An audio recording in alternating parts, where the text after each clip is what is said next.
The floor has now been prepped, sanded, cleaned, and it's ready to start applying the sealer and the polyurethane. So the products we're going to be using to redo the floor are from Bona. This product isn't really for like DIYers, but we already used it before, so we're just going to do it again so that it matches up. We're going with the classic seal as the sealer, and then 2 coats of the Bona Mega 1 in a satin finish. I taped off around the edges just so like I don't splash any of the product onto the existing woodwork. Now my next step is to take the classic seal and apply it to the floor. I'm going to be using a pad to trim it in and a roller to apply it. If you want to see the directions on how to use this product, Bona has a ton of YouTube videos, so I'm just going to be following like what I saw in those videos, so check those out if you want to see the correct way to do it, because they're better at explaining it. So okay, here we go. Just finished applying the sealer to the floor.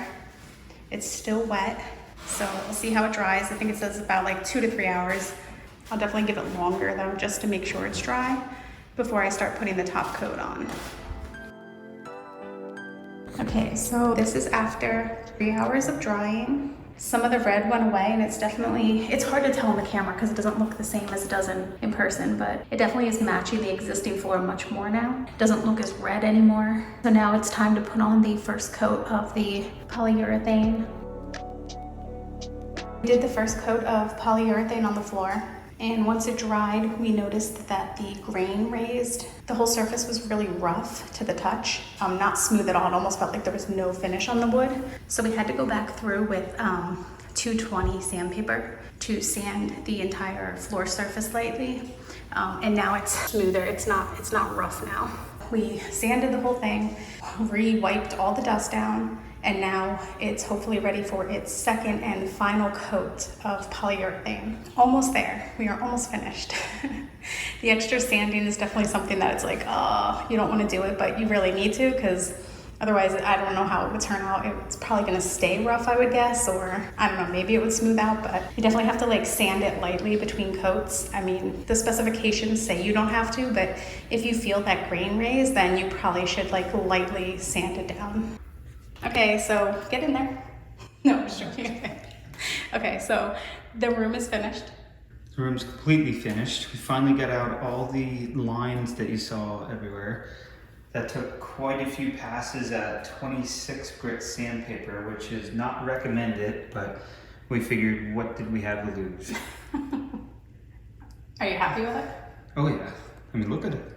It's almost flawless. Well, yeah, it's actually really nice. It does have a little bit of like sanding issues just in this area, and they might have already like kind of been there, some of them, like some rippling, and just the part we didn't pay attention to, which was the nail holes. They didn't look as bad before when the floor was like darker and had like, you know, scratches everywhere, but now that it's so smooth, this is really like kind of a bummer. I mean, I guess we could always fix that in the future. No. Because it's very distracting when you see it. But overall, yeah, like all the scratches came out.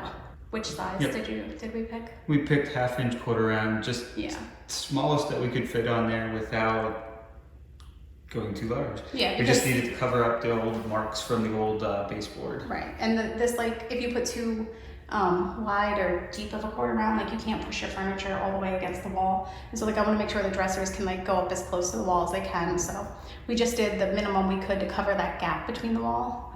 So that wasn't too bad. Radiator covers are back on. And yeah, overall, I mean, it came out really well. We used 1 coat of sealer and ended up using 3 coats of polyurethane just because like 2 was not enough. It just didn't look thick enough. So we did 3. But yeah, overall, first time ever sanding it down all the way like that. And yeah, I'm pleasantly surprised. Now that it's over, I could say it was probably worth it. If you're thinking of doing it, just know you might hate it halfway through.